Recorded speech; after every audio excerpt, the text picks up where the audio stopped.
Mr. McKee, can you hear us now? Now I can, All thank right, you. perfect. Good morning. Good morning.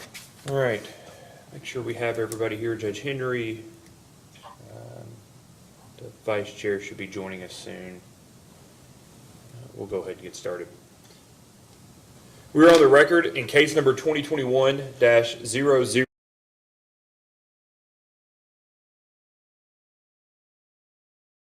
Certificate to construct an approximately 250 megawatt merchant solar electric generating facility and an approximately 4.5 mile non-regulated electric transmission line in Henderson County, Kentucky and Webster County, Kentucky pursuant to KRS 278-700 and 807 KAR 5110.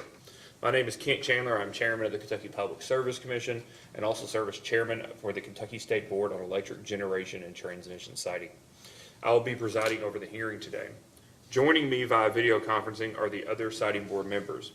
They are Amy Cubbage, Vice Chairman of the Kentucky Public Service Commission, Marion Butler, Commissioner of the Kentucky Public Service Commission, John Lyons, Deputy Secretary of the Energy and Environment Cabinet as proxy for Secretary Rebecca Goodman, Charlie Rowland, Executive Advisor with the Cabinet for Economic Development, serving as a proxy for Secretary Larry Hayes, Judge Executive Steve Henry, and ad hoc appointee Herb McKee. At this time, I caution attendees to please set your cellular phones to silent mode or turn them off. Due to the ongoing COVID-19 pandemic in Kentucky, the Siting Board is hosting this hearing via video conferencing. Since this continues to be a learning experience for everyone, there are a few suggestions. In addition to the normal courtesies regarding cell phones, the following may help with clarity. Mute your microphone if you are not speaking. Attorneys, when interjecting, please state your name so their video record is clear. If you use a phone for the audio and a computer for the video, turn off the computer audio. If you are in a room with several people on their own computers, turn off the computer audio for all but one computer. If another participant is in a nearby office, close the doors between the offices. Use wired headphones or wired earbuds. Keep a charger nearby.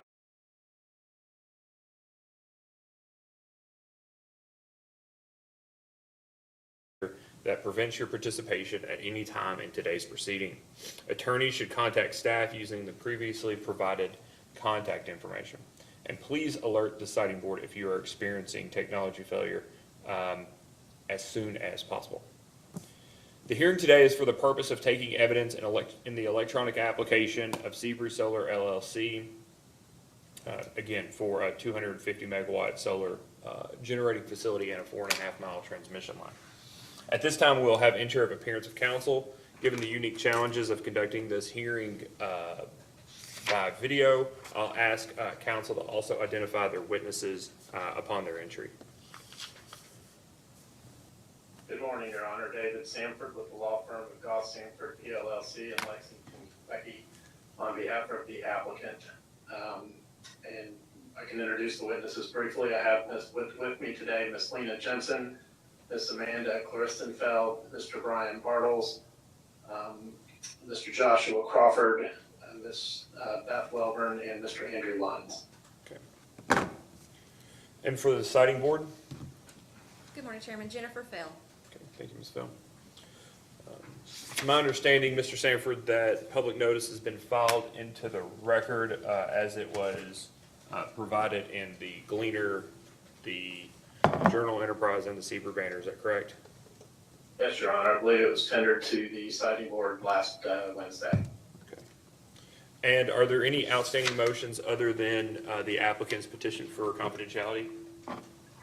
No, Or anything else that we need to take up this morning, Mr. Sanford? not aware of anything, sir.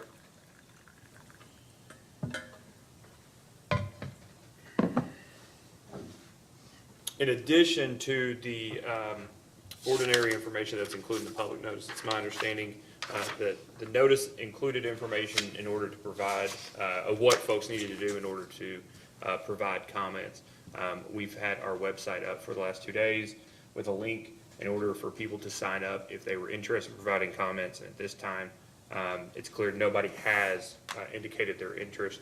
I would note for anybody that watches this hearing that requests or that public comments may be made to the citing board at any time prior to the submission of the case. We just ask that the comments that you provide include your name, your address, and the case number. The case number in this matter, again, is 2021-00072. Written comments can be submitted by mailing them to the Public Service Commission at 211 Sour Boulevard, Frankfort, Kentucky 40601, or emailed to the Public Service Commission at psc.info@ky.gov. Mr. Sanford, before I ask if you'd like to call your first witness, I have a request today that I've tried to consistently make, but I'm sometimes not so good at remembering. If you don't mind, as you call each witness and introducing the witness, to ask them to also identify, given that we're doing this virtually, and identify any information they have before them, I would really appreciate it. Be happy to, Your Honor. All right. And at this time, you can call your first witness, Mr. Sanford.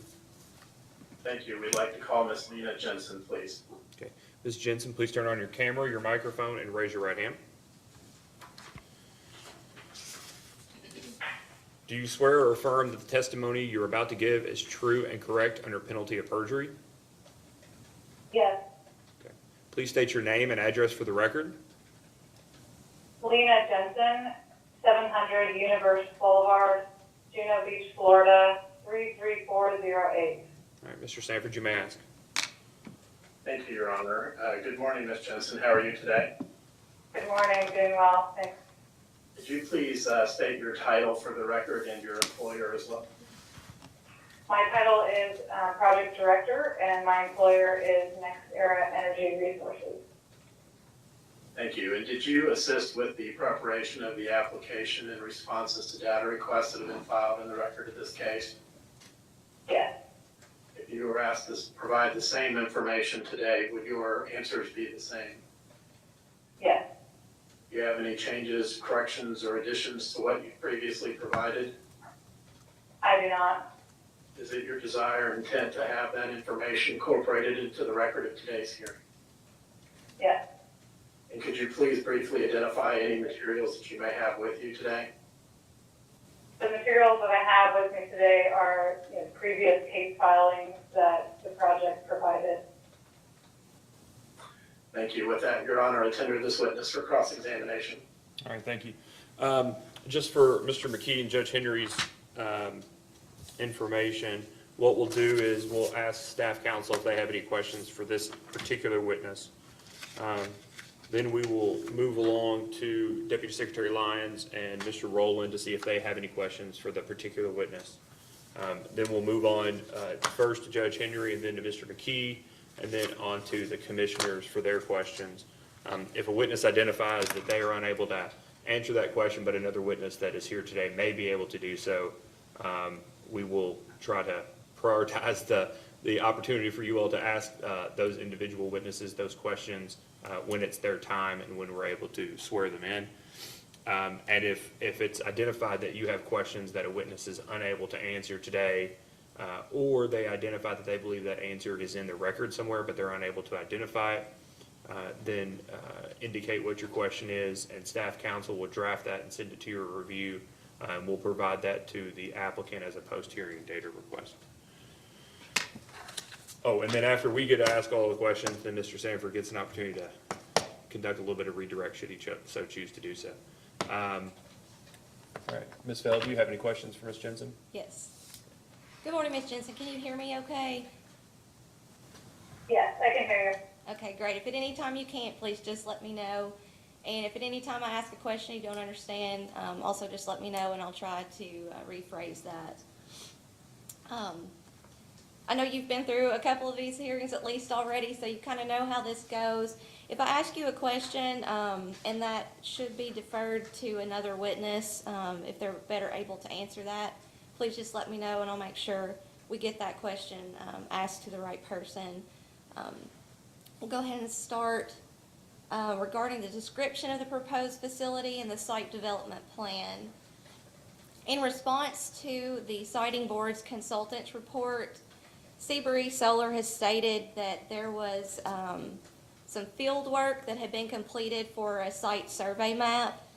but that surveyed map was still pending final review and commitment. Are you aware whether or not that site survey map has been finalized? It has not been finalized yet. Okay. What stage is that in? Are you aware of when it will be finalized? It's at the same stage it was, when we were responded, where we're waiting on this house commitment to be complete. I think that will be complete in the first quarter of next year at some point. Okay.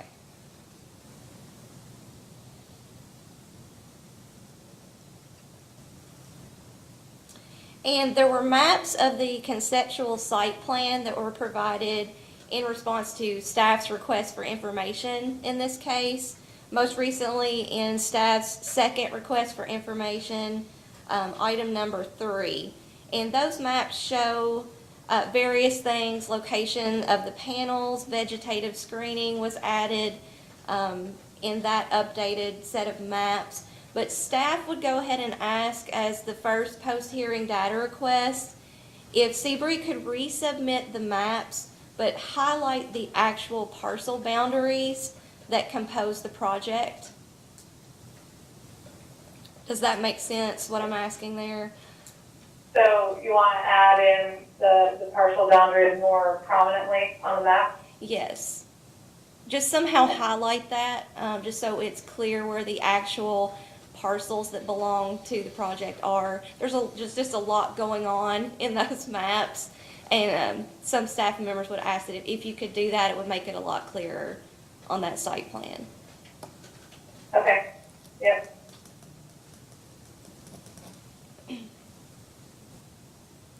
And then also in response to the consultant's report, Sebree stated that as the design progressed for the project, that you would review the transformer design and may add an additional unit based on the short circuit current levels. Are you aware of whether or not any additional plans have been made to add an additional transformer? We will be bringing on board a substation engineer of record in the first quarter of next year. And at that point, they will do more detailed analysis on that and make that determination. Okay. That along with the interconnection studies that are ongoing with MISO will inform that decision.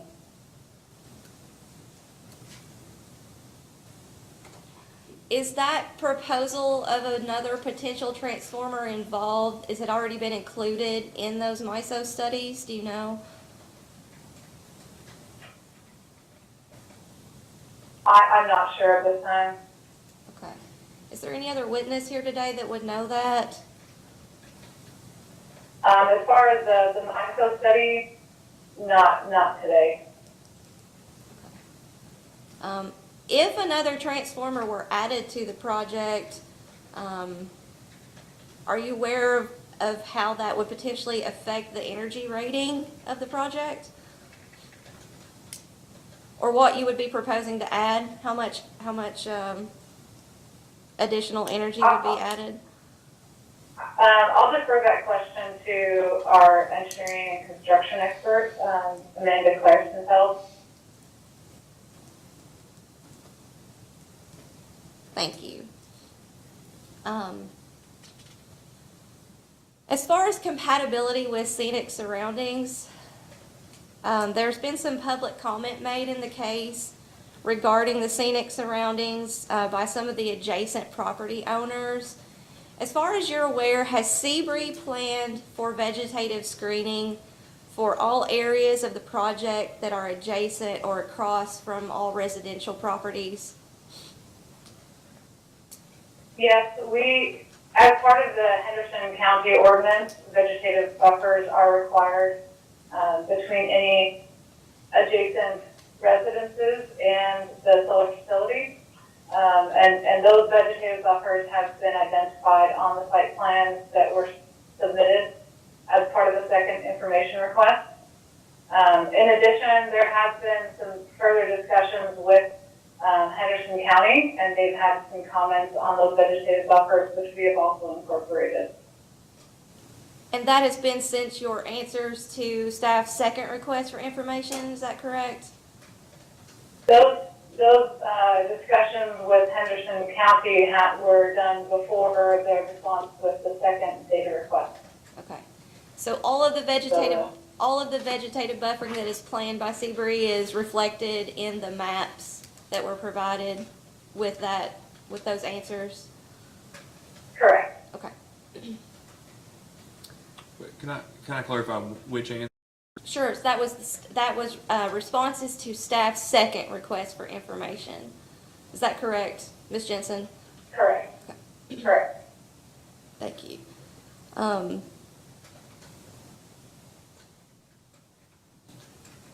it's been identified there are some transmission pipelines owned by Texas Gas Transmission that cross the project site. Has Sebree been in contact with them regarding those pipelines? Yes, we've had regular communications with Texas Gas, and we are in process of discussing an agreement on how we will, what the technical requirements are for crossing that gas pipeline, and then what their requirements will be. They have a proposed gas pipeline as well in the area, so we've been in contact with them, coordinating those technical crossing requirements. Thank you. As far as expected noise from the construction and operation of the project, when Sebree Solar filed their responses to staff's second request for information, and in particular, their response to item number 4, there was a discussion regarding the actual racking system and that no decision had been made whether tracking solar panels or fixed panels would be used. Has any decision been made to date regarding the panels? That decision hasn't been finalized yet. The likely scenario is fixed, but we do not have our solar array engineer of record on board yet. So that decision is still to be made.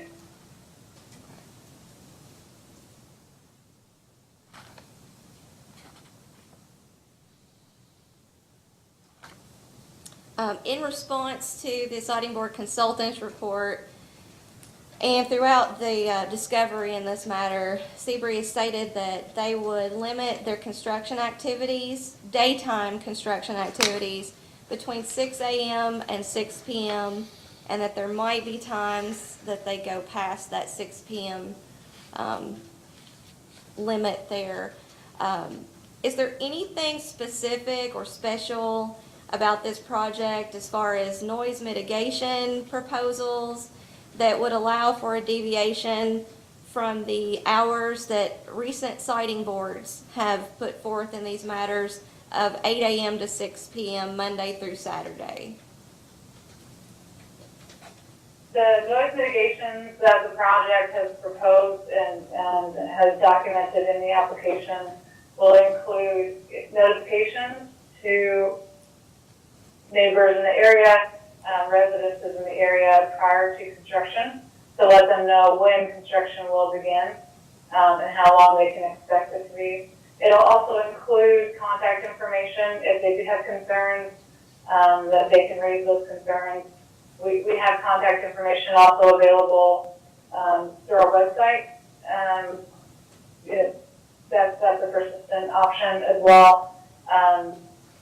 And those are the main mitigations that we are using for noise.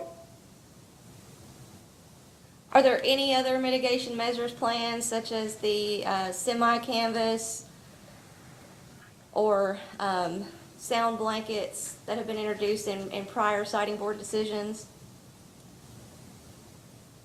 We are not planning on using those at this point.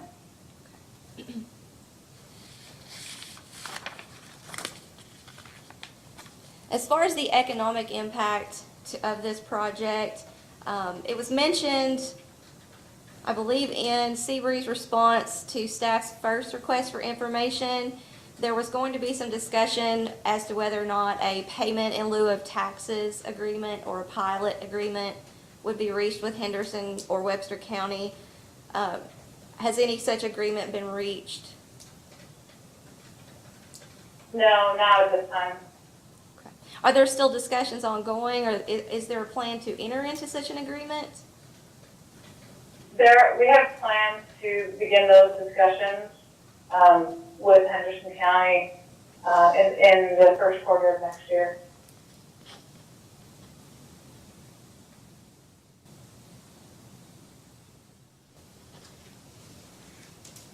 Is that only with Henderson? Would there be no need for that in Webster County?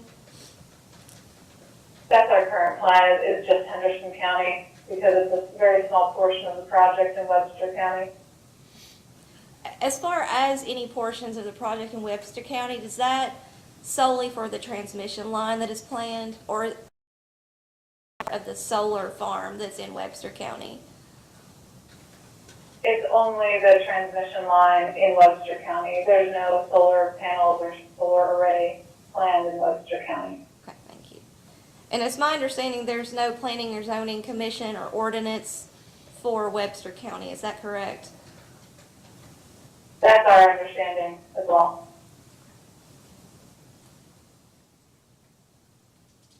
As far as decommissioning, the Henderson County Solar Ordinance requires that a decommissioning plan is submitted to the Henderson County Planning and Zoning Commission. And Sebree has filed a copy of the plan they submitted to that commission. And without getting into any information that's subject to the motion for confidentiality, I'm just curious as to whether or not there have been any changes made to that plan since it's been submitted in the record. We have not made any changes to the decommissioning plan since it was submitted into the record. Okay. And was that plan approved by the Henderson County Planning and Zoning Commission? Henderson Planning and Zoning Commission doesn't require an approval of the plan. They do require us to submit that decommissioning plan as part of the site plan approval. It's not specifically separately approved, but it's approved as part of the site plan and then the full package that came with that site plan. Okay. But has Henderson County required any changes to the plan to date? They have not requested any changes to that decommissioning plan. Okay. Are there any decommissioning terms contained in the leases with the property owners for this project? It is dependent. That's something that we can share. There are decommissioning requirements built into those land owner agreements, and we're required to decommission the facility and remove the components after the life of the project. It's my understanding, looking through the record, I don't believe the leases for those properties have been submitted as part of the record to date. Is that correct, to your knowledge? That's correct. Okay. To my knowledge, that's correct. Okay. And I'm aware this is it will most likely be subject to an additional motion for confidentiality. We understand that. But as the second post-hearing data request, I would ask that Sebree file a copy of all leases for the subject properties for this project, both for the solar farm and the transmission line. And then as far as the transmission line, in response to staff's first request for information, item number 10, it was mentioned that there were alternate routes for the proposed transmission line that were being considered. Are you aware as to whether there's been any change as to the location of the transmission lines that would not be reflected in the most recent maps that Sebree has submitted in the record?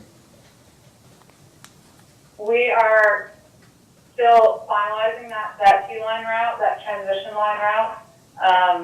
And there are a few different routes that we're looking at that have been submitted as part of the filing previously. Okay. Would they differ substantially from the route that is shown in the maps that have been presented as far as the site plan? I mean, it's hard to know what you might consider differing substantially. In my view, none of the routes that we're considering would differ substantially. You know, they're all within less than a mile of each other, and they're all within the variations that we're looking at are all in that industrial park area near on the southeast side of Roberts. So they wouldn't have significant differences in view shed and things like this. Okay. Would the alternate routes that are being discussed require the procurement of any further leases with any different landowners? Yes, that's what caused some of the differences in the alternate routes is that we're still finalizing those easement agreements. Okay. Okay, thank you. Chairman, I believe that's all the questions we have for Ms. Jensen at this time. Deputy Secretary Lyons, do you have any questions? Yes, Mr. Chairman, just a couple. Good morning, Ms. Jensen. If any of these questions need to be asked of somebody else, just please let me know. First of all, I wanted to go to the Henderson County ordinance. I'm a little confused by something I read in there. I don't know if I'm just reading it wrong or I want to get your understanding of it because I believe Sebree said that they would comply with that, and particularly as it pertains to equipment inside the perimeter fence line. In one section of the ordinance under 30.02 C, it says 25 feet from the perimeter, which I believe you all said that you would comply with, but later on in the ordinance, it mentions a 50-foot distance from the perimeter fence line. Can you help me understand the difference there or what I'm not understanding about the ordinance? Our site plans are based on the 25-foot distance from perimeter property lines. We'll have to go back and review the 50-foot reference that you're referring to. I'm not familiar with that.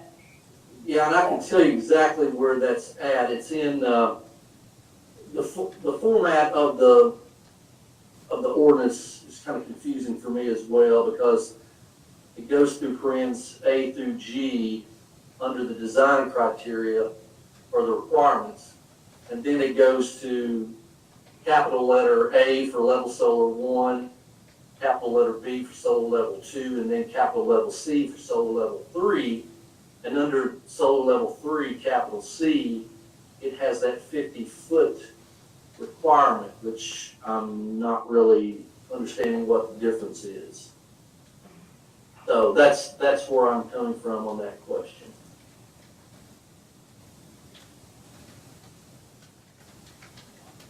Okay. Yeah, we'll have to look into that and confirm with Henderson County what the intent is of that ordinance. But as I mentioned, our plans right now are based on the 25-foot setback from adjacent parcels.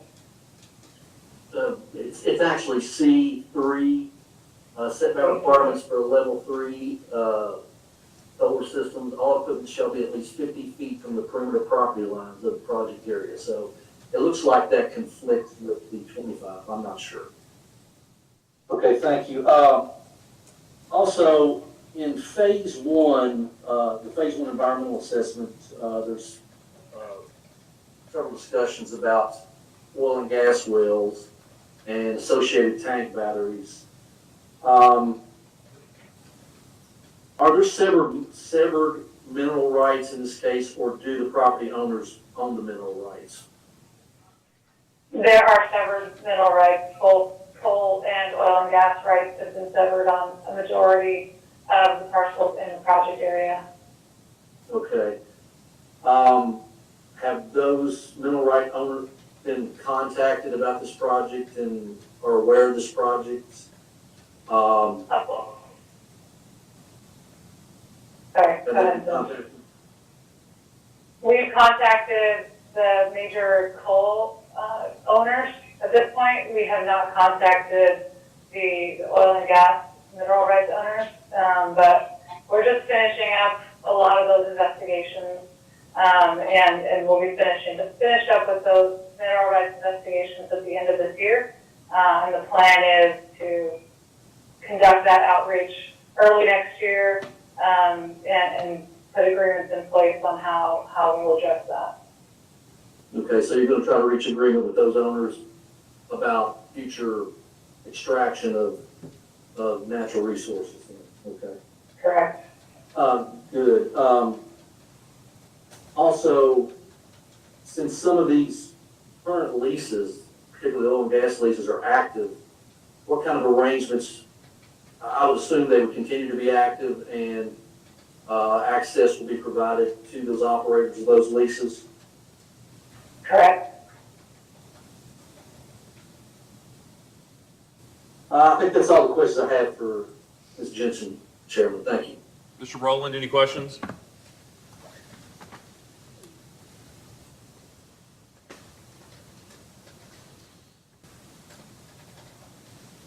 Okay. Judge Henry, do you have any questions for Ms. Jensen? Good morning. Can you hear me okay? We can. Yes. Thank you.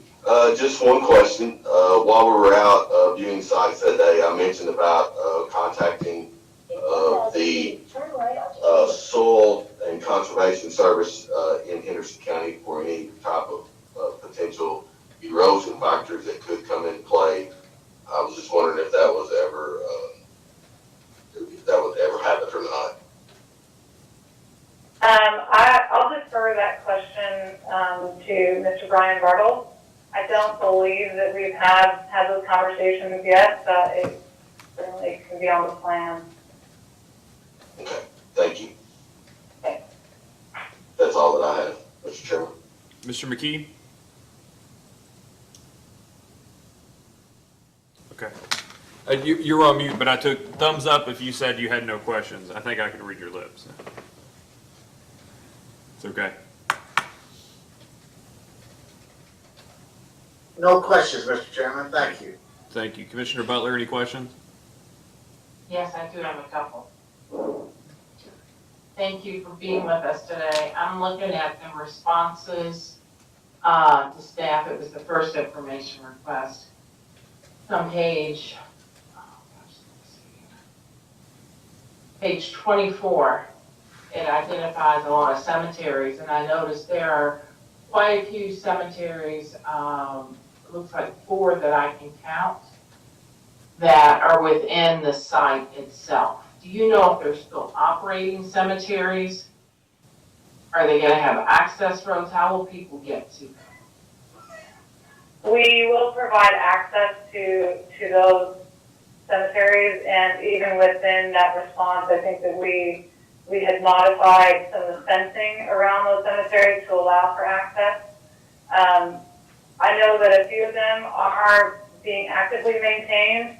The McMullen Cemetery that is off of Highway 1299, that one is actively maintained, and that while we may have panels around that, the parcel is actually separated off, and we don't have that in our project area. And then there's also, I can't remember the name, I think it's the Smith Cemetery that is off of Dick Smith Road. That one is also actively maintained. I'm not sure who maintains that, but we'll have certainly a buffer around that and maintain the road access to that cemetery. And there's also the Evelyn Cemetery is closer into town, right off of, I want to say 416, near 416 near Roberts. And that one, we have also agreed for specific access to that one as well, for the owners to maintain that. And then I think there are a few other cemeteries that are not as consistently maintained. Those are the ones that we know for sure are consistently maintained. But in any case, we would keep a way for people to be able to get into those cemeteries. Okay, you're not gonna just like post a number and say, if you'd like access, call this number. Right, so the fencing will be, so that there'll be openings, you don't need to, call for access to those cemeteries. Okay, even the ones that, it looks like there's one, maybe, Best Buy, and it looks like it's in the middle. Yeah. It looks like it's in the middle of one, same as Smith is a little closer over. But as long as you're committing to making sure there's access. Yes, and those site plans should reflect the fencing, around those cemeteries, but if it doesn't, then, something we'll need to modify. And then it also looks like, your map changed a little from the original application, and you still have one parcel almost in the middle of the site that you don't have control of yet. Is that one that you hope to gain control? Because it looks like could be 2 residences on it. And I'm not quite sure how they would get home. So we are in discussions with that landowner, and those are not regularly used residences. There's some garages on the land, mostly used for housing, farming equipment. But yeah, we are planning on using that land, and we're in active discussions with that landowner. Okay, but if you can't get there, he or she will have access to their property. Yes. Okay, that's all that I have right now. Thank you so much. Thank you. I have just a few questions, Ms. Jensen. The first is, does the decommissioning plan address the transmission line?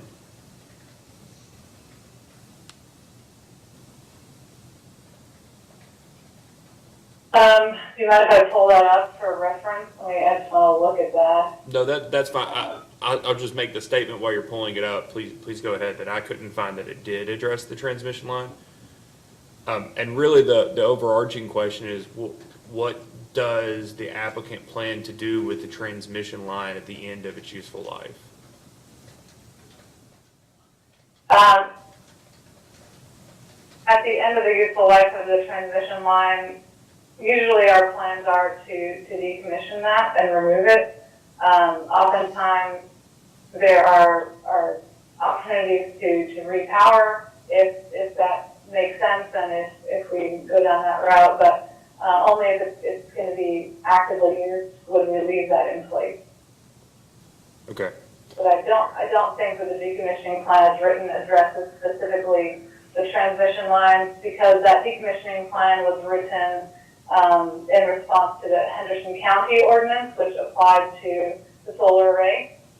Transmission lines aren't covered under that ordinance specifically, and decommissioning plans were not required by Henderson County for those transmission lines. All right. Also on the transmission facility, do you already have leases or right-of-ways signed for the current path of the proposed transmission facility? We have leases and right-of-ways signed for the majority of the path. There are a couple spots that we're still working through how that's going to cross, and we don't have final lease agreement or easement agreements with a few of the spots on the transmission line. Okay.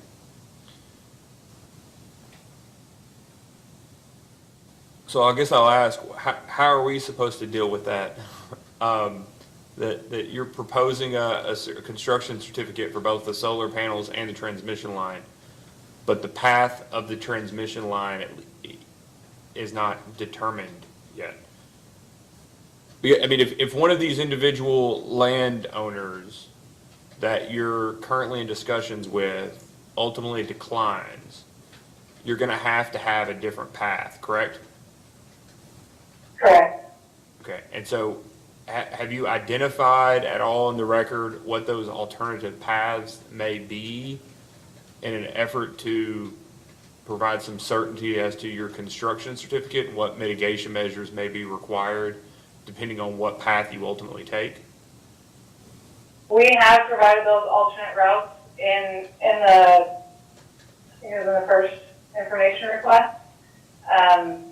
And we can confirm that as a post-hearing data request as well, what the alternates that we're looking at. Okay.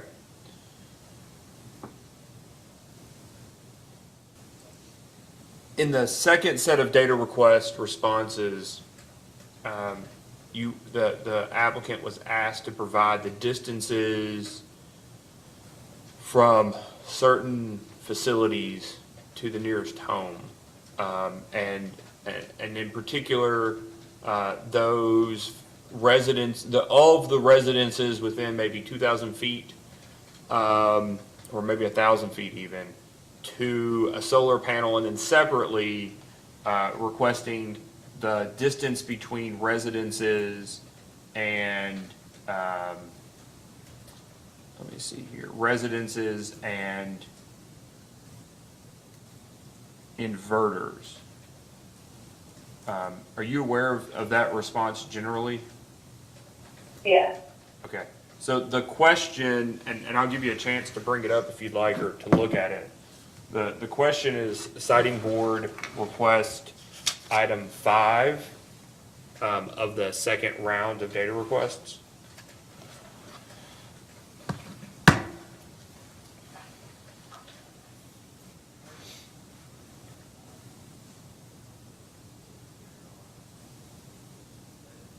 Item 5, okay. Yep, I'm pulling that up now. That's okay, take your time, just let me know when you're there.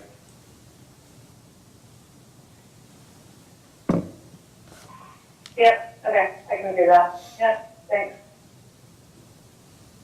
Okay. Do you know for, on page 81, which is the non-participating residences within 1,000 feet of the project and distance to closest solar panel, do you know the distance between participating residences and panels? Do you all have that, or is that provided otherwise in the record?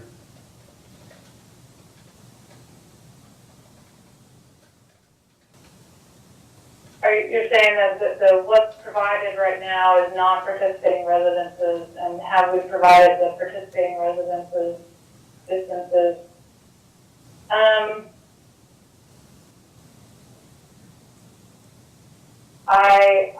I'm not positive. I'll defer that one to Ms. Beth Wilburn, who managed the other news noise study. Okay, and before I ask Ms. Wilburn, do you know whether or not, you seem to have some familiarity with the Henderson County ordinance. Is the Henderson County ordinance, the setback requirements of 25, or I guess to Deputy Secretary Lyons, maybe 50, but whatever, the setback requirements in feet, my understanding, at least the representation that was made in the record, is that for SES 3 systems, it's 25 feet to a property boundary and 100 feet to a residence. Is that your understanding as well? Yes. Okay.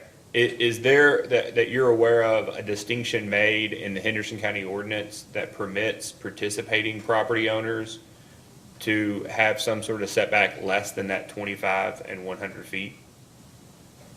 Not that I'm aware of. And our plans were designed without any exceptions to that 100-foot and 25-foot ordinance setback requirement. Okay.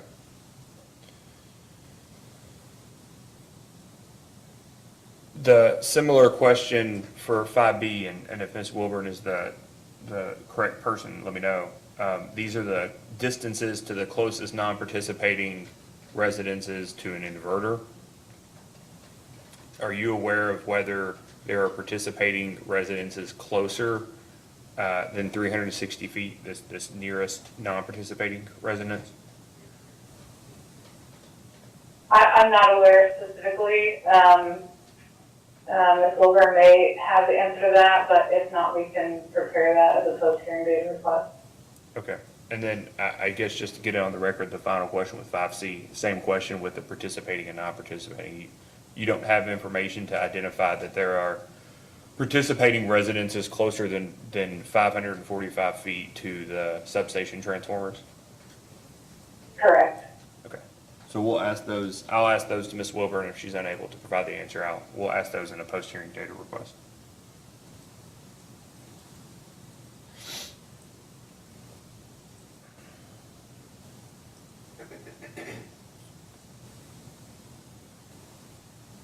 Those are all the questions I have, Mr. Sanford. Do you have any redirect to Ms. Jensen? No, Your Honor. Okay. All right, thank you, Ms. Jensen. I'd ask, since you're the star witness, for lack of a better term, that you may stand down, but we'd ask that you stick around in case additional questions are necessary. Thank you. Mr. Sanford, would you like to call your next witness? Yes, Your Honor. I'd like to call Miss Amanda Corstenfeld, please. Please turn on your camera, your microphone, and raise your right hand. Do you swear or affirm that the testimony you're about to give is true and correct under penalty of perjury? Yes. Please state your name and address for the record. Amanda Clarensenfeld, 700 University Boulevard, Juno Beach, Florida, 33408. Mr. Sanford, you may ask. Thank you, Your Honor. Good morning, Amanda. How are you today? Good morning, doing well, thank you. Would you please tell us what your title is and by whom you're employed? Sure, I'm a senior project management consultant with Nextera Energy. And did you assist in the preparation of various responses to data requests or the application in this case? I did. And if I were to ask you all the same questions or ask you to provide that same information, would it be the same as what was previously provided? Yes. Do you have any corrections, changes, edits, or any revisions to that information? Do not. Is it your desire and intent to have that information incorporated into the record of today's hearing? Yes. No, I'm sorry, it cut out there on me. Could you say that again? Yes. Thank you. And could you tell us what information you may have before you today? I have information from previous cases, as well as our responses to the information filing. Okay. Your Honor, with that, I would tender the witness for cross-examination. All right, Ms. Fell. Good morning. Just a couple questions in regards to the issue you've heard me speak briefly on with Ms. Jensen, that there was some potential for an additional transformer to be added to the project. Could you explain for the siting board why that would be necessary to start off? Sure, we have to study the grid and ensure that our project is meeting any of the design requirements for the grid in the area. So at the time, we had shown a single line diagram with one transformer on it. As more information becomes available, we'll revisit the transformer design and determine if 2 transformers are needed to handle the design requirements of the grid in the area. Okay, and has any decision been made to date regarding that? No decision has been made yet. Okay. Are you aware if another transformer were added to the project, how that would affect the energy rating or the amount of energy that the project would be producing? The amount of energy the project is producing would not increase. Okay. And are you aware if another transformer were added to the project, where that would be located within the project? Yeah, our intended location for the second transformer would be at the project substation within that same footprint, right next to the transformer being proposed currently. Okay, so it would be within the same substation that's currently proposed. That's correct.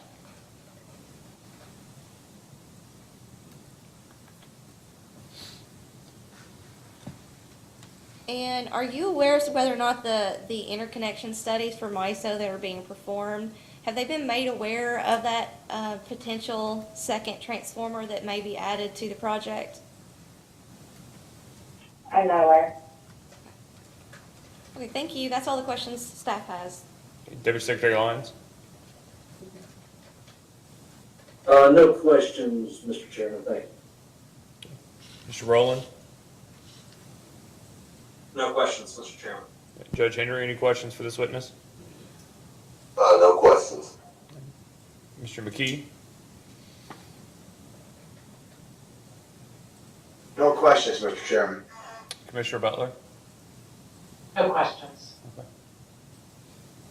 Mr. Sanford, anything else?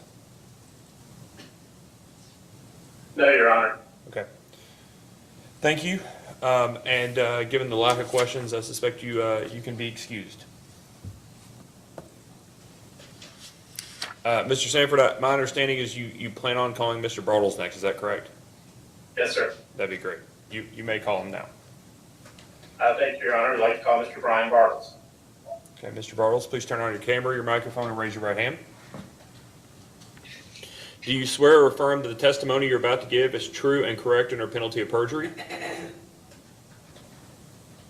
Nope, I'm not getting any audio from you, Mr. Bartles.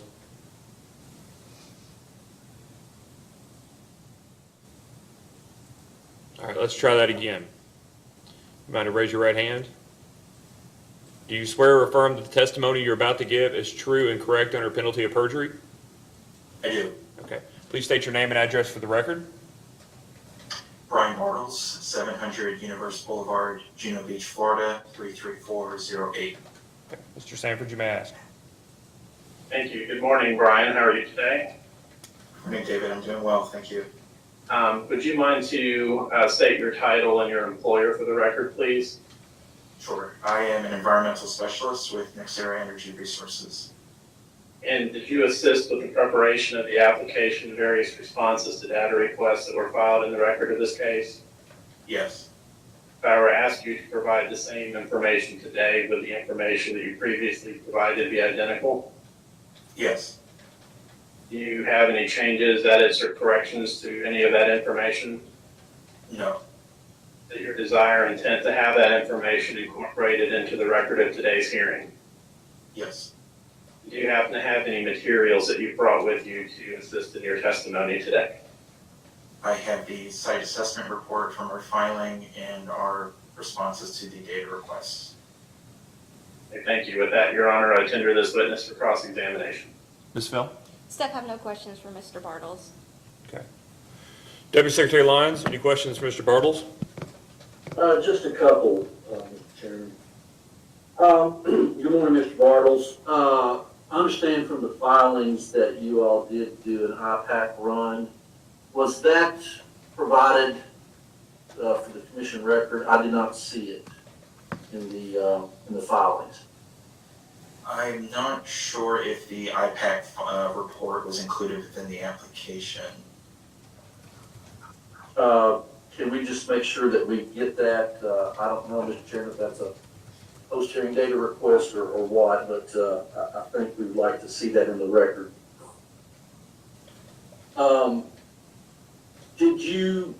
Did Sebree do a Kentucky biological assessment run as well? Did you all do that? Are you referring to looking at the state database? Yeah, the state Kentucky biological assessment tool. It's similar to the IPAC, but just more Kentucky-centric. Yes, we did review the project for any state species. So you did do a Kentucky bat run. We'd like to see that as well. I did not see that in the record. And the reason specifically I ask is sometimes our Kentucky nature preserves have a little different viewpoint than perhaps the federal authorities do, and particularly when it comes to vegetative species in and around the project. So we would like to see that. I saw where the status of the technical assistance with U.S. Fish and Wildlife was requested. Has that been completed? It has not been completed, no. When do you expect that will be completed? We anticipate that request to be completed in the first quarter of next year. We are still evaluating additional parcels and the transmission line. So until all those areas have been fully reviewed, then we will submit our technical assistance request to the service. Is there any reason to believe that outside of a couple species of bats, you'll find anything unique on these parcels? No, they are consistent with the majority of the other parcels that have already been reviewed. Okay.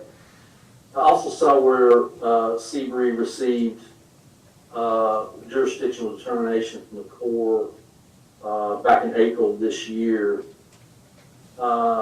What was not clear is, are there any planned disturbance of any jurisdictional wetlands or streams with this project? There are potential impacts associated with the transmission line, and we anticipate those impacts would stay below the half-an-acre threshold to allow us to be covered under a nationwide permit from the Corps. Okay. That's all I have, Mr. Chairman. Thank you. Mr. Rowland, any questions? No questions, Mr. Chairman. Judge Henry, I think this is your witness to follow up with.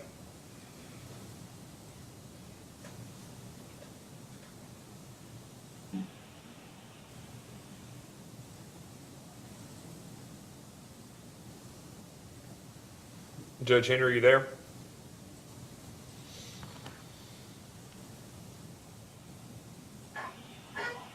I'll go. Sorry about that. It's okay. Can you hear me now?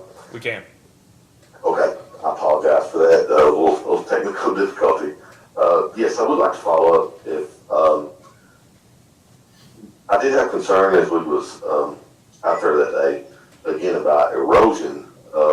This is farmland that is, normally, being, soil conservation practices, put in place just because of, erosion, which is an ongoing thing with farmers in that area. It's just something that they normally do once the panels are there. I just was wondering what options was available to stop the different types of erosion that probably just planting sod will not take care of. And was there going to be additional things put in place to help defer that type of sediment that could possibly, lead to stopping up ditches and such? So the project will apply for a Kentucky pollutant discharge elimination system permit for construction stormwater impacts. As a part of that permit, we will develop a stormwater pollution prevention plan, and that will include erosion control measures like silt fencing and silt socks, sediment basins, sediment traps, and natural buffer zones.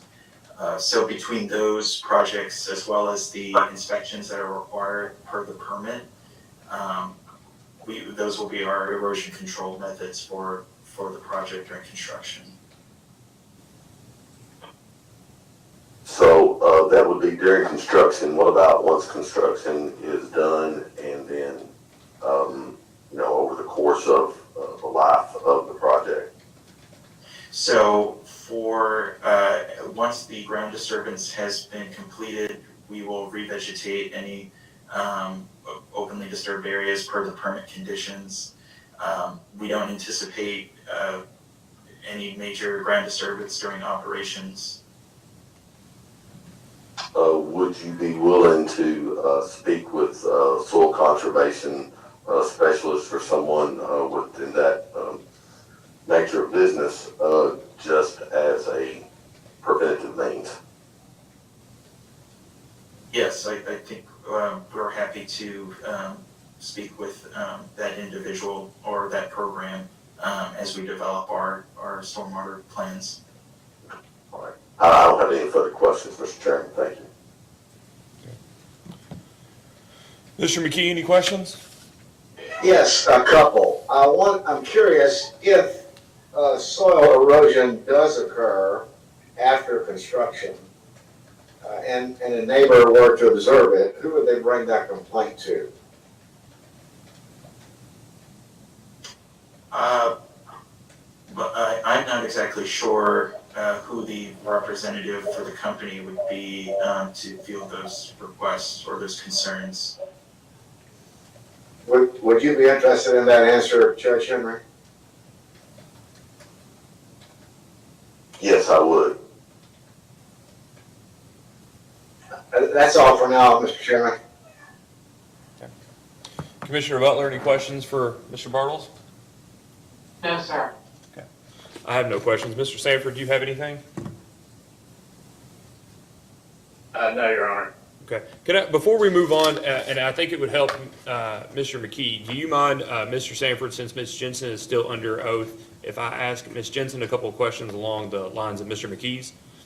You read my mind, Your Honor. I was going to call her the witness, but go ahead and feel free to take care of that now. Okay, thank you. So, Ms. Jensen, you all have already had one project that you all have had a hearing on, at least one project you all have already had a hearing on in front of this board, correct? Correct, yes. Okay, and you all have NER or Nextera as a company has a significant number of renewable energy projects, right? Correct, And some of which are already in operation. correct. Okay. What is your all's ordinary consumer complaint resolution process for adjoining landowners or folks that live in the area that have a concern with, to Mr. McKee's question, water and soil erosion, noise issues, if somebody identifies a hole in the fence, right, whatever it may be, what processes do you all already have in place or that you all propose to place for this project to take that input or take those complaints and deal with them in a timely fashion? We will have, 2 or 3 full-time people working at the site. And as well, we'll have, we have an operations center in our headquarters that monitors all of our sites, our solar sites. The exact, mechanism to communicate back to them, we can clarify that with our operations team. I'm sure that there's a very clear answer on that. I just hadn't asked that question previously. But certainly there would be consistent contact with the county, and there would be an open channel of communication with the county. But as far as, open communication channels with adjacent landowners or other concerned citizens, that's something I could ask about. Okay, so what we'll do is as a post-hearing data request, we'll specifically ask what the applicant's proposal is on this front in regards to a resolution process for folks to identify concerns and have them addressed in a timely manner. I have nothing else for Mr. Bartles. Mr. Sanford, do you have an objection to us excusing Mr. Bartles for the remainder of the hearing? No, Your Honor. Okay, all right, thank you, Mr. Bartles. And let me just ask, does anybody else have any other questions for Ms. Jensen at this time? Mr. Chairman, Herb McKee, the complaint resolution is something I've been curious about since the start, with items like the resolution of the setback requirement being 25 feet in one place and 50 in another, the decommissioning of the transmission line, specific directions not being mentioned in the ordinance, and items like excessive lighting being prohibited on the site. I don't even know what that means exactly, but how are those things generally being handled with respect to the Planning Commission and or the courts of law and our public resolution with the contractor?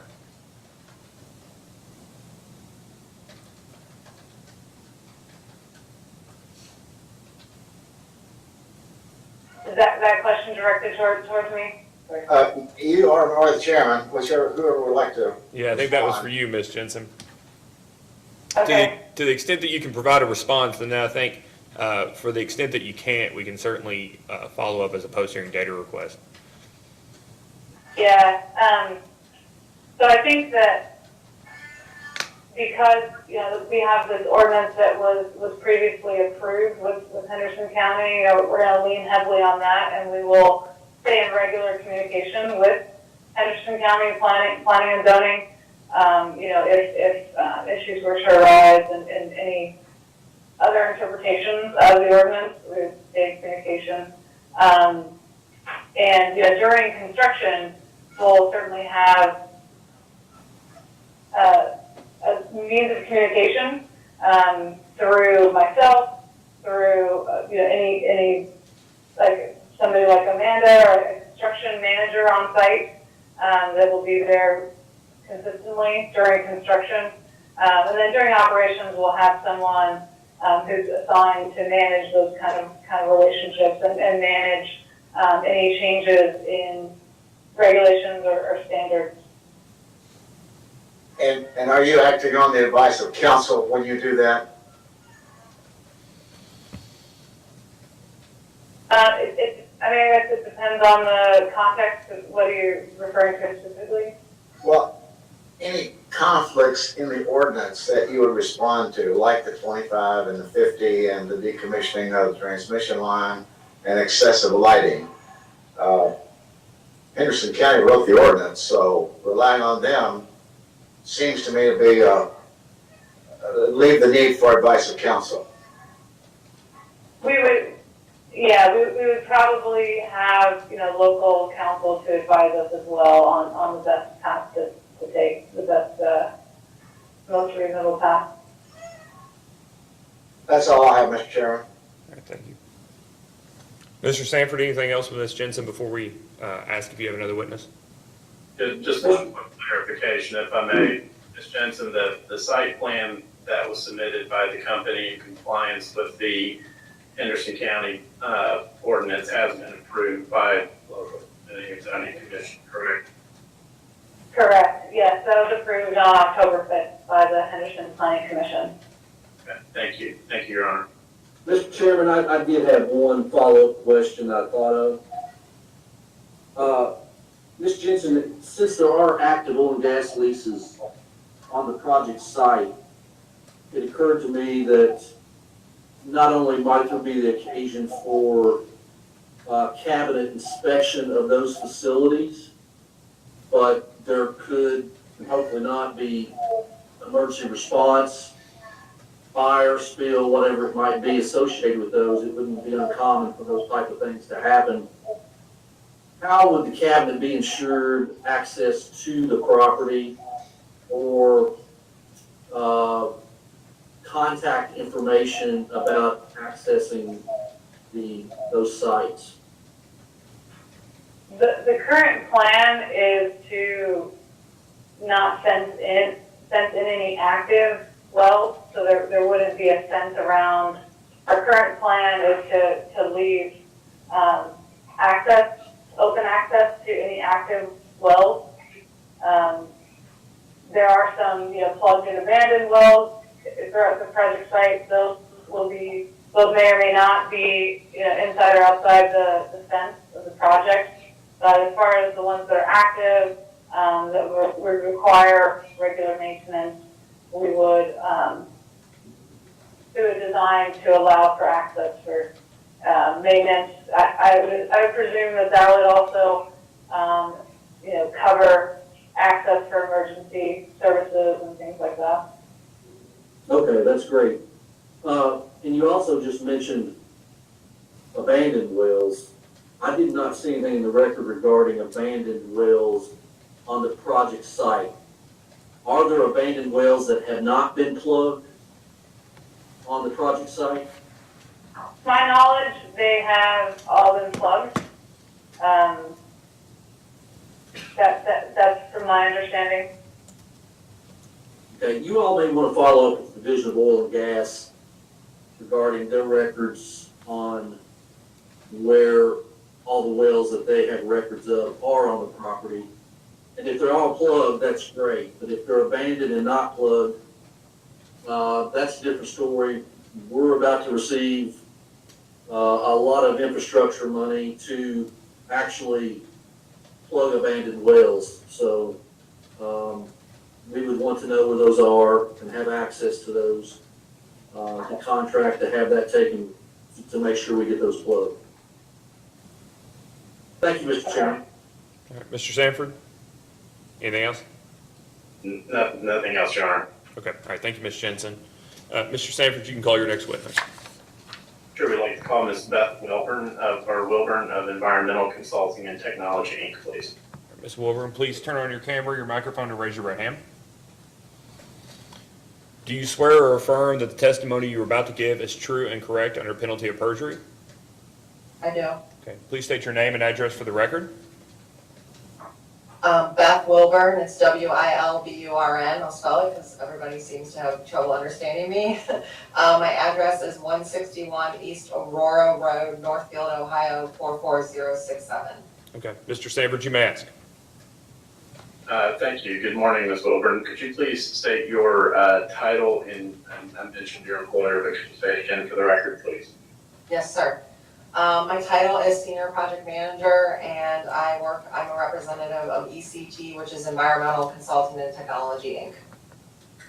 And was ECT involved in the preparation of the site assessment report that was filed with the application in this case? Yes, sir. And I And, played a role in that.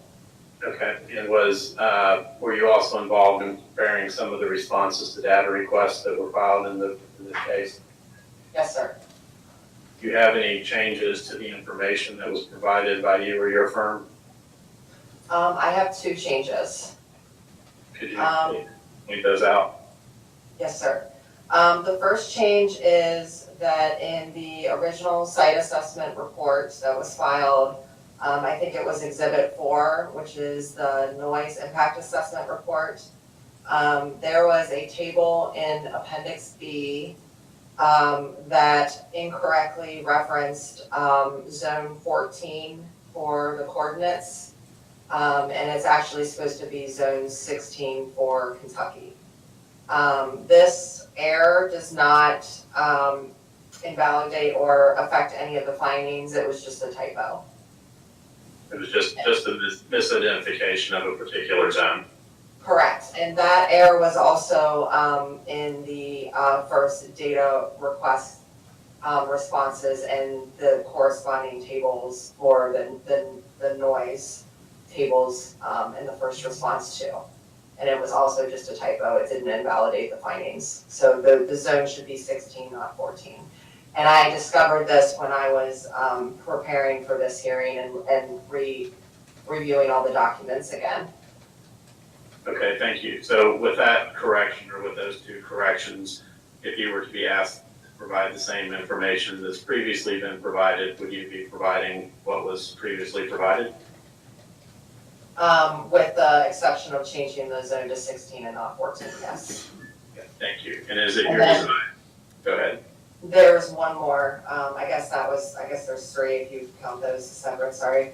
And then the other one, the final one that I would like to point out is when I was reviewing the noise tables between the original report and the first data response and the second data response, I did identify that there were several receptors, non-participating receptors that were missing from table 5A that should have been in there.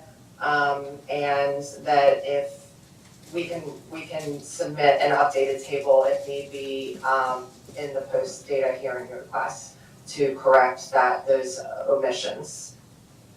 Okay, is that the same table by chance the chairman had asked previously about? Yes, sir. Okay, so, and that can be, the additional receptors will be included in any post-hearing data request response? Yes, sir. Okay, so with that also in mind, if you were asked to provide the same information that was previously provided, would those corrections, would the information be the same?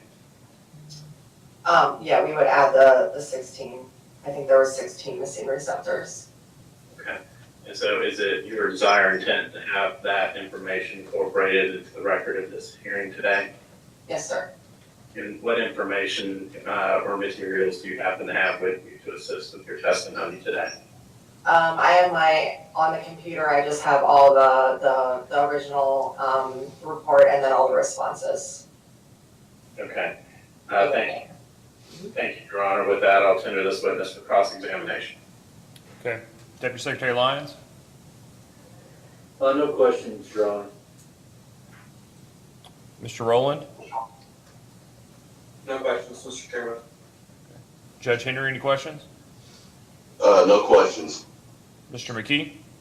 No questions, Mr. Chairman. Commissioner Butler, any questions? No, sir. I think I'll be able to ask mine as post-hearing data request surrounding those participating, non-participating noise receptors. At any time, do you know, Ms. Wilburn, have you identified in the record the proximity to homes to the current expected location of the, we'll call them towers for lack of a better term, that make up the 4.5 mile transmission line? No, sir. Okay, all right, so we'll also ask that as a post-hearing data request to identify the expected proximity between noise receptors and the location of each one of those structures that will support the transmission line. And if you have any, Ms. Wilburn, any information on the construction noise surrounding that, that would be appreciated as well. Mr. Sanford, do you have anything for Ms. Wilburn? No, Your Honor. Okay. Is there any reason Ms. Wilburn can't be excused? Ms. Bell? No. Okay. All right. Thank you for being with us. Thank you. All right, Mr. Sanford, do you have additional witnesses? Yes, we have just a couple of additional witnesses. Next will be Mr. Joshua Crawford. Mr. Crawford, please turn on your camera, your microphone, and raise your right hand. Do you swear or affirm that the testimony you're about to give is true and correct under penalty of perjury? I do. All right. Please state your name and address for the record. Joshua Crawford, 235 South 5th Street, Louisville, Kentucky, 40202. Mr. Sanford, you may ask. Thank you, Your Honor. Good morning, Mr. Crawford. How are you today? Doing pretty well. Could you please state your title and your employer for the record, please? I am the Executive Director of Pegasus Institute. And did you cause a report to be prepared and filed along with the application in this case? And I believe also data request responses? I did. Do you have any changes, edits, or corrections to the report or to the data request responses? I do not. You were asked to prepare or provide the same information that was previously provided. Would it be identical? It would be. Is it your desire and intent to have that information incorporated into the record of today's hearing? It is. And do you happen to have any materials with you that are useful in providing your testimony today? I have a copy of the report that we produced as well as the responses to data requests. Okay, thank you. With that, Your Honor, tender this witness for cross-examination. Deputy Secretary Lyons, any questions? No questions, Mr. Chairman. Mr. Rowland, any questions? Yes, Mr. Chairman. Good morning, Mr. Crawford. I am looking at page 4 of your report. You state that the site is expected to generate $13.8 million in property tax revenue over the next 35 years. Did you do any analysis of what the property tax revenue would be without the project? Like as it currently is as farmland? No, we did not. So given the fact that the specific uses of the property was unknown, we did not do an analysis related to the current property tax revenue in the absence of this project. Okay. And so the 13.8 is not what we would consider net new, it's what would be brought from this project directly. That is correct. Okay. And then I also noted in your response to this, you state that the in-plan model does not account for the loss of economic activities or jobs. And so pretty much overall, your analysis of the new jobs, the new revenue generated is not net new, it's just directly tied to the investments with the project. That is correct, and again, that stems from a lack of knowledge of the specific use of the property. I believe in one of the responses to the data request, we outlined some averages, some agricultural averages, and we could draw some net new from, but even those are reliant on county averages as opposed to the specific uses of or prior uses of the property. Okay. One last question. The application states that the applicant intends to enter into a pilot agreement with the county, but that Ms. Jensen stated earlier that the pilot agreement's not in place. How do you sort of, when you're coming up with the economic analysis, how do you account for the unknowns related to a pilot agreement when those have not yet been negotiated? Yeah, it's our position for these kinds of analyses to deal with what is known as opposed to what is not known, right?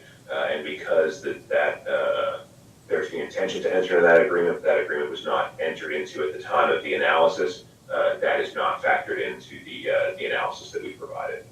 Okay, so any pilot agreement that is entered into or any abatements either at the local or state level would be an additional economic impact. That's correct. To what you're providing. Okay. All right, that's all the questions for me. Thank you, Mr. Chairman.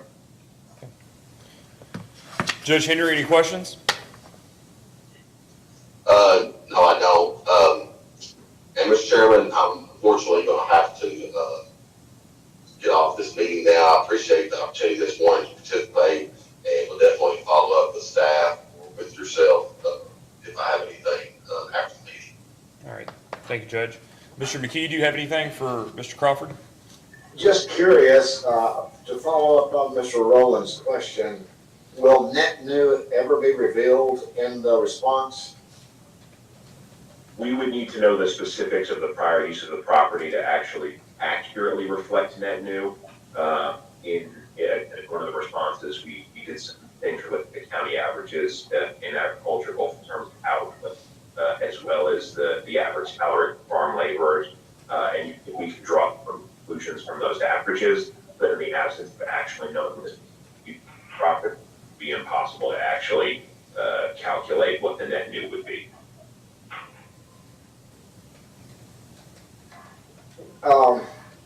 Any more difficult than the future value of the project? Could you ask that question again? Well, if I understood you correctly, the difficulty is in determining the future value of the affected real estate as it exists now, without development. Is that correct? Well, so the difficulty there is the use of the land specifically from a jobs perspective, right? So if that land is used for small farms with no employees with low output, that's a substantially different calculation from if that is used by a large farm with many employees and a larger output or something like that. And so that is what matters in that analysis, is the actual use of that land from an economic standpoint. Supposing it stayed exactly as it is, no change. Would that enable you to do a net new calculation? If we knew what the specific uses of those plots of land were, yes. Is that not something the commission is interested in? Citing board? I'm just curious. Is that something you could answer, Mr. Chairman? It's you now. You're the citing board, Mr. McKee, as much as the remainder of us are, Mr. McKee. We're co-equals here. So if I were interested in that information, could I ask for it? Certainly. That would be interesting to me. And the reason that it's interesting to me is property tax figures are always of concern to property owners in the county. And the net new is particularly interesting if you can get a baseline on what the property is currently being used for, mostly agricultural, but some housing, etc., and then what that tax revenue might be expected to be after the project is completed. and then no change. Everything stayed exactly the same. So is that not too much to ask? I would like to ask that. So Mr. McKee, what we'll do is we'll have Ms. Fell follow up with you this afternoon, and make sure that we accurately get down in writing what it is you're seeking. And then we'll discuss here after the hearing, or towards the end of the hearing, on actually sending that question written form to the applicant so they can provide us an answer in a timely manner. Thank you, Mr. Chairman. Is there anything else, Mr. McKee? That's all for this one. All right, thank you. And Commissioner Butler, do you have any questions? No, sir. Okay, I have no questions. Mr. Sanford, do you have any redirect, Mr. Crawford? No, Your Honor. Okay, thank you for being here, Mr. Crawford. Thank you. And I think you have one additional witness, Mr. Sanford, is that correct? We do. Mr. Andrew Lyons is available for cross-examination. All right, Mr. Lyons, please turn on your camera and microphone and raise your right hand.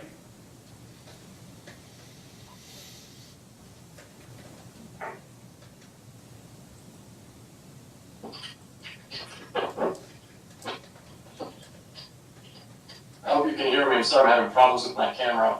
That's okay, take your time. Okay.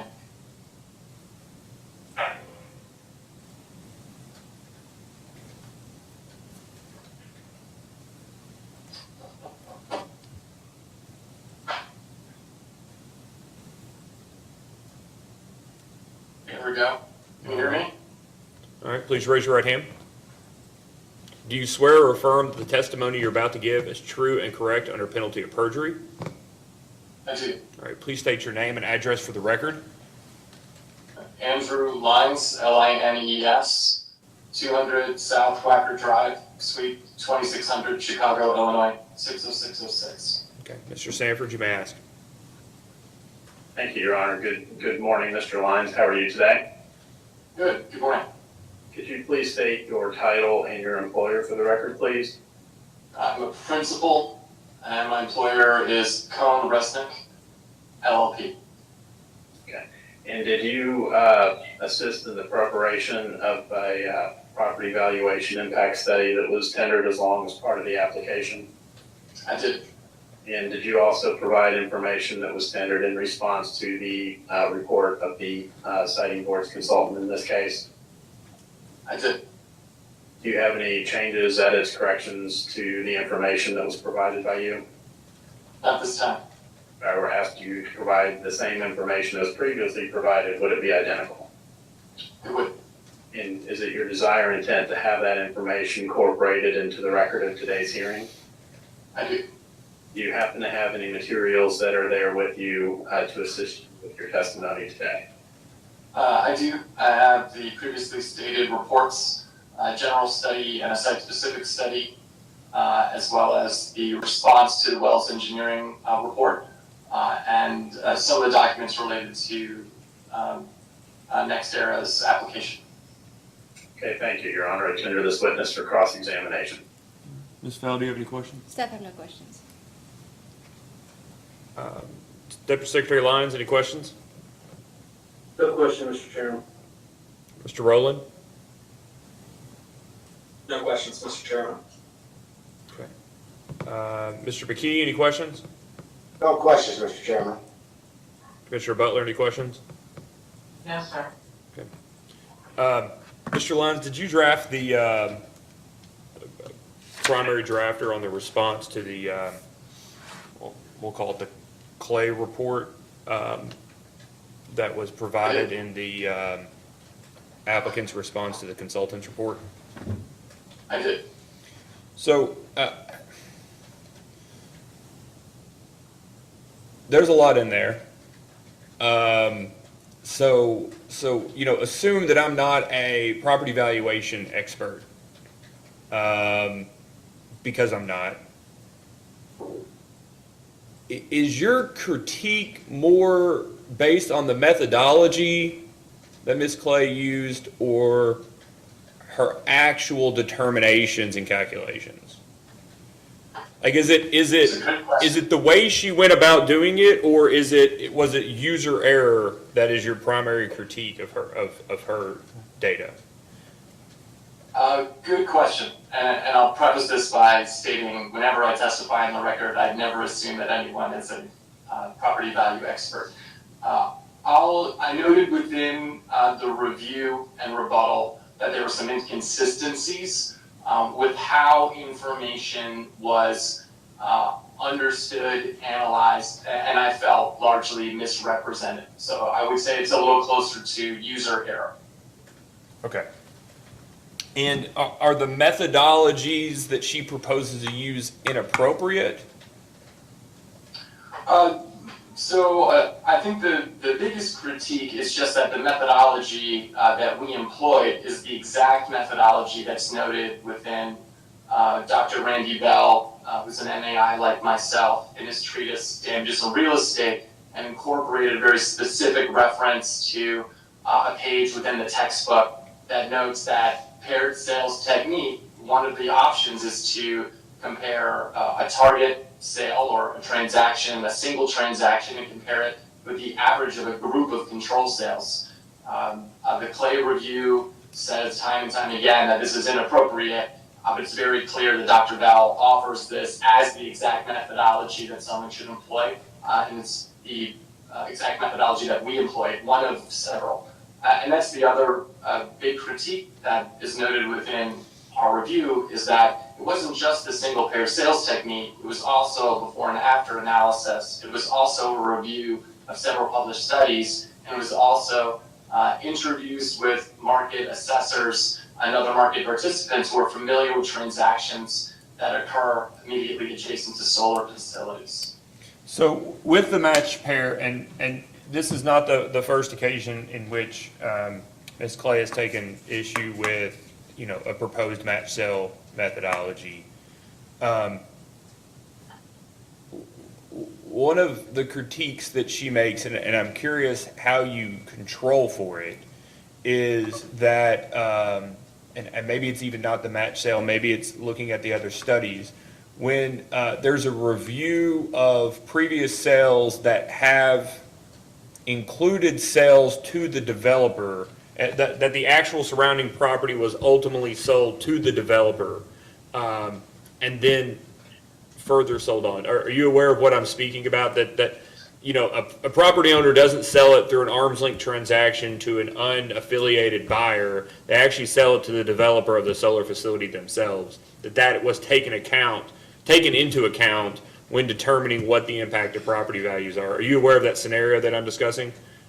Absolutely, and it's a highly regarded area for appraisers who do what I do to study, because it included 5 properties that are essentially within a donut of an existing 100 megawatt solar facility. And so they're important because these homes technically have views of solar in 4 directions. So there were transactions that the developer acquired the properties. And before he acquired those properties, he had all the properties appraised. Those properties, after the completion of the development, he didn't need them anymore, and so he sold them to the open market. They were all listed for sale relatively around the same time. They all sold within 30 to 60 days. We had conversations with all the brokers involved in the transactions, and they sold to buyers who are normal families who want them for, has anybody wanted a home? And so those sales are relevant.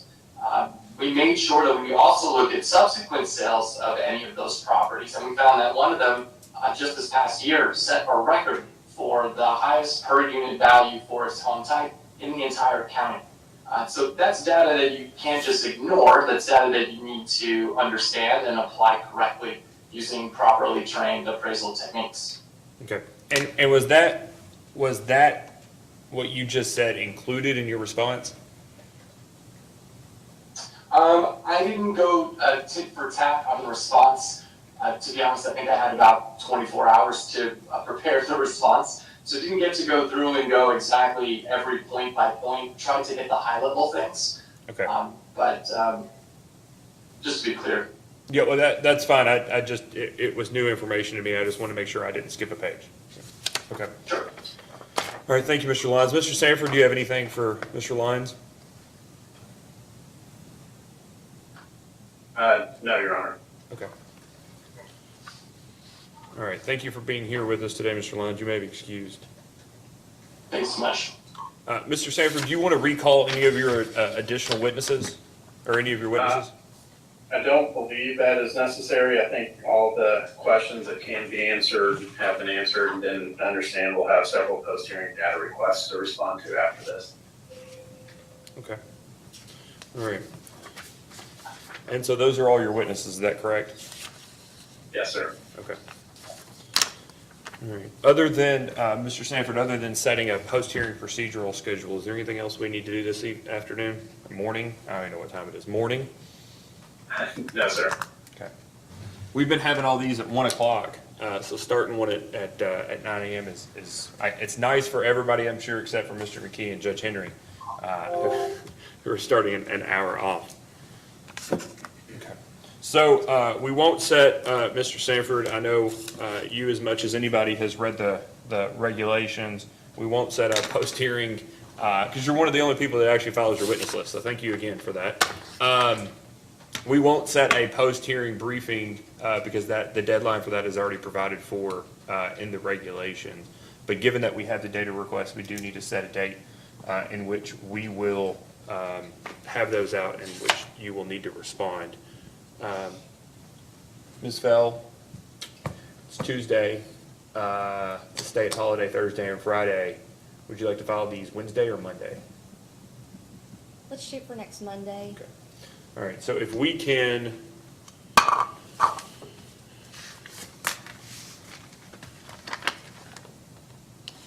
have these,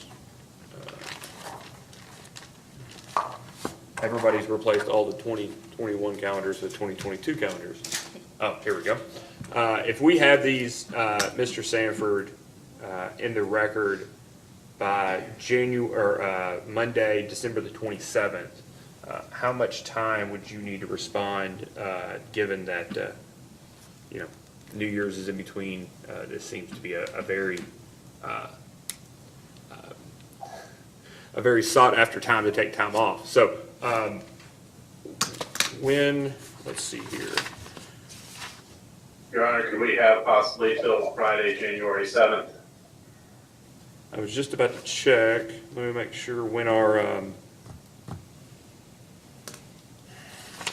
don't have it here, Ms. Fell. When is the 180 days from the date of the application in this case?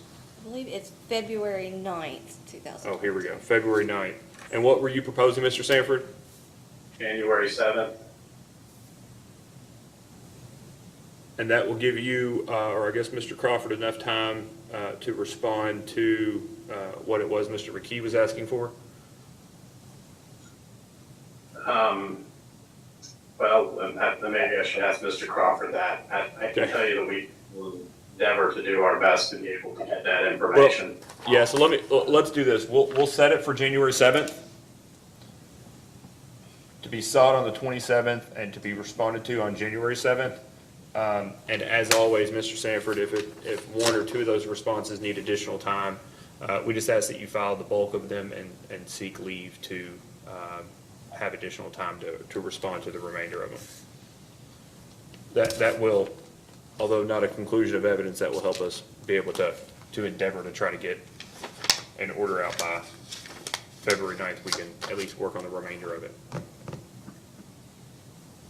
Thank you, Your Honor. All right, 27th, January 7th. I think that you would need to file a brief if you wanted to by the 31st.